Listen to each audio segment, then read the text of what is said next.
माननीय सप्रे जी का मैं बता ही चुका हूँ, डॉक्टर सदानंद दामोदर सप्रे जी, जिन्होंने अपनी पुरस्कृत होने वाली या सम्मान के साथ प्रदान होने वाली यह राशि पूरी वनवासी कल्याण परिषद को दी है। जोरदार अभिनंदन करें आपके लिए भी इस भाव के कारण। हमारे लिए, मैं अभी थोड़ा बाद में बोलूँगा विस्तार से, हमारे लिए एक और हस्ती डॉक्टर केसी अजय कुमार, आपका भी स्वागत अभिनंदन जोरदार। आप तिरुवनंतपुरम से पधारे हैं और हमारे लिए तो सौभाग्य की बात है, हमारे यहाँ टाइगर, लेपर्ड सब मिला पर बब्बर भी हमारे बीच में बैठे हैं। आपका अभिनंदन डॉक्टर विनोद बब्बर जी, हमारी ये सब प्रकार की प्रतिभाओं के साथ माननीय विनोद जी, आपका भी स्वागत अभिनंदन। मध्य प्रदेश सरकार की ओर से आपका अभिनंदन करते हैं। मातृभाषा हमारे लिए खास करके कई प्रसंग कई प्रकार से है और सच में हिंदी के लिए सभी भाषाओं के साथ दुनिया के अंदर ऐसा कोई देश नहीं जहां पर सर्वाधिक बोली और भाषा बोली जाती है, वो एकमात्र देश भारत है। जोरदार अभिनंदन अपने देश के लिए। कदम कदम पर बदलते बदलते कहां से क्या और कैसी भाषा है। कहां एक तरफ लंका की सुंदरता, सक्षमता, स्वर्ण परत से लक्ष्मण प्रभावित हो जाते हैं, तो भगवान राम कहते जरा लक्ष्मण जमीन पे आओ, थोड़ा ठीक है। जननी जन्मभूमिश्च स्वर्गादपि गरीयसी, ये उद्घोष मातृभाषा को नमन करते हुए भगवान राम का कई लाख साल पहले का वो घोष वाक्य हमको अपने अलग दौर में ले जाता है, जो हमारी जड़ों से भी जोड़ता है, आनंद भी लाता है। और आला उदल का 1000 साल पुराना इतिहास, बड़ा लड़ैया महुए वाले जिनकी मार सही ना जाए, एक को मारे दो मर जाया, तीसरा दोष खाए मर जाए, मरे के नीचे जिंदे घुस गए, ऊपर लाश दही सरकार। क्या बोल रहे हैं, एक को मारे दो मर जा रहा, क्या कल्पना की है। गजब, ऐसी जो भावना आती है। और मरे के नीचे जिंदे घुस गए, देखो ऊपर लाश दही सरकार, डर के मारे क्या हाल हो रहे हैं। क्या कल्पना, क्या वर्णन किया है। आला उदल का वो हमारा अमर काव्य है, वास्तव में गजब है। और ये बात भी सही है, खूब लड़ी मर्दानी वो तो झांसी वाली रानी है। क्या उनकी कविता और क्या स्मरण करते हुए। लेकिन ये बात भी सही कि कोई कवि ढंग का नहीं मिले तो बड़ी प्रतिभा भी रास्ते में रह जाती है, ये बड़ा नुकसान हो जाता है।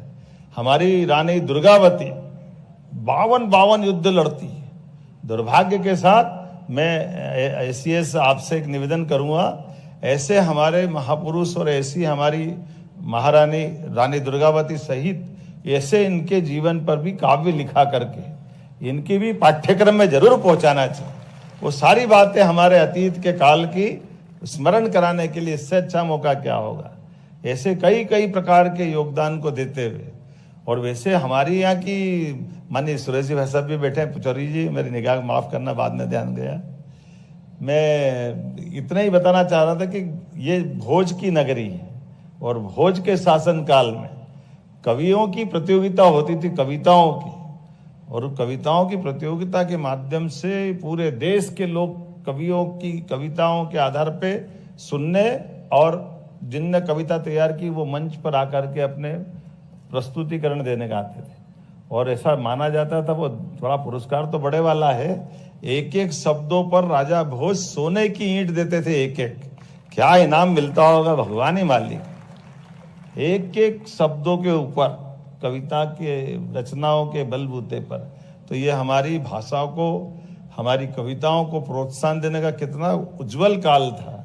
मैं आज के इस अवसर पर, यद्यपि काव्य में महाकाव्य महाकवि भगवान कृष्ण का एक रूप ये भी है, जब उनके मुखारविंद से 64 कला 14 विद्या, चारों वेद, सभी पुराण उपनिषद सबका सार, और युद्ध के उस घनघोर भीषण कोलाहल भरे माहौल में भी शिक्षा से उनके मुखारविंद से जो पवित्र ग्रंथ बना, दुनिया गीता कहती है और गीता पे चलना ही संगीता है। हमारे लिए सौभाग्य की बात है आज के इस अवसर पर हिंदी दिवस के मातृभाषा अनुष्ठान के इस आयोजन में 2 शब्द बोलने का मुझे मौका मिला। मेरी अपनी ओर से आप सबका वंदन, अभिनंदन, और उम्मीद करेंगे कि हमारे यहाँ पर ये महाकवि कालिदास, जिनकी रचना विक्रमोर्वशीयम, मालविकाग्निम संस्कृत के माध्यम से, लेकिन ये बात भी सही है कि मालवी, भीली, कोरकू ऐसी कई भाषाएं, बोलियां हमारे यहाँ से निकली है और जिनके बलबूते पर हमारी ये मध्य प्रदेश की समृद्धि भी एक अलग प्रकार का अवसर लेती है। और हम ये मान के चलते हैं कि आज के इस दौर में कुछ और प्रमुख लोगों को याद नहीं करेंगे तो अधूरापन लगेगा। हमारा तो स्वप्निल कोठारी जी भी बैठे हैं, आपका नाम किन किन का लें, काफ़ी नाम सामने बैठे हैं। मैं सबको प्रणाम करते हुए केवल 2-3 बातें दिलाऊंगा याद। अगर हिंदी की बात हो, मातृभाषा की बात हो और अटल बिहारी वाजपेयी जी याद नहीं करो तो बात नहीं बनती। हमारे लिए उनका वो दौर भी एक ऐसा राजनेता जिसकी कई विधाओं से, कई प्रकार से, और उनकी कविताएं, और हम मैं जहाँ से आता हूँ डॉक्टर शिवमंगल सिंह सुमन, कई बार तो अटल जी सुमन जी की कविता सुनाते तो यही कन्फ्यूजन हो जाता है कि वो कविता किसकी है। दोनों गुरु चेले इतने पक्के वाले दोस्त थे कि उनकी दुनिया अलग प्रकार की थी। उनकी अपनी जो एक एक बोली गई भाषा की बातें और कविताओं की पंक्तियां, क्या हार में क्या जीत में, भयभीत नहीं में, क्या बताओ आप, किंचित नहीं भयभीत में। कोई जिंदगी के सारे दुनियादारी की झंझटों से अलग हट करके, और क्या दहाड़ते थे, 1 नहीं, 2 नहीं, 3 नहीं। अभी वाले हमारे प्रतिपक्ष के नेता को तो नींद ही नहीं आ रही कि भैया सरकार कैसे चली गई, अभी तक समझ में नहीं आई। 15वां साल चालू हो जाएगा, तीसरा टेन्योर चालू हो गया, और वो 50 साल तक लगातार अनवरत रूप से सच्चे अर्थों में लोकतंत्र को नेता प्रतिपक्ष के माध्यम से गौरवान्वित करने का मौका दिया है स्वर्गीय अटल बिहारी वाजपेयी जी ने। हमारे लिए सौभाग्य की बात। नेता प्रतिपक्ष क्या होता है इसका एहसास कराने के लिए जब पड़ोसी से युद्ध का मामला हो तो हमारे उस समय की तत्कालीन प्रधानमंत्री इंदिरा गांधी की प्रशंसा में दुर्गा के समान बताते हुए, ये उदारता का भाव उनका था। और बाद के समय में 19 महीने जब वो जेल में रहे और जेल के अंदर की उनकी लिखी गई कविता की लाइनें क्या एहसास कराती। उनका जो जेल का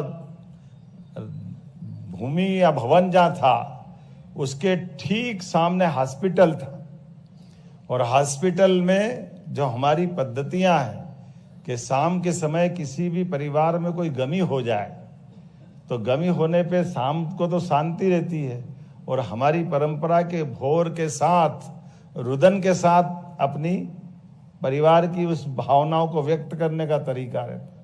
और उनने वो कविता लिखी, उनके लिए पूरे 19 महीने तक वो भाषण के बजाय जब वो कविता बना के कहते हैं, वो दूर कोई रोता है, उधर सूर्य का प्रकाश आता है, उनकी मन की भावना की व्यथा उन पे क्या बीतती होगी। ऐसी कई सारी बातें। और आज का दौर तो और आनंद का है, और यशस्वी प्रधानमंत्री दुनिया के किसी भी मंच पे जाए वो हमारी राष्ट्रभाषा को गौरवान्वित करते माननीय नरेंद्र मोदी जी, ये और आनंद की बात। ऐसा लगता है कि जैसे उज्जवल धवल चेहरे के ऊपर बढ़िया कोई माता बहने जा रही है और उसकी सिंदूर की बिंदी लगती है और जो खूबसूरती बढ़ती है।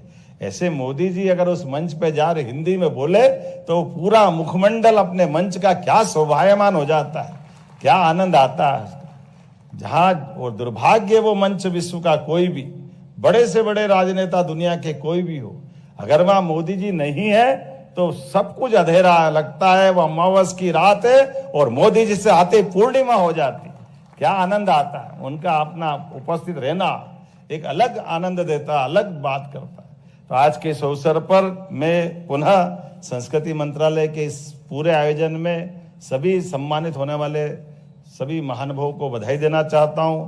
मध्य प्रदेश सरकार आपको सम्मानित करते हुए गर्व और गौरव महसूस करती है, उम्मीद करेंगे साहित्य से आपका लगाव लगातार जारी रहे और ऐसा नहीं कि एक ही बार सम्मानित किया, आपको दूसरे रूप में भी सम्मानित कर सकते हैं, तो ये प्रेम बना रहेगा। बहुत बहुत धन्यवाद। भारत माता की जय।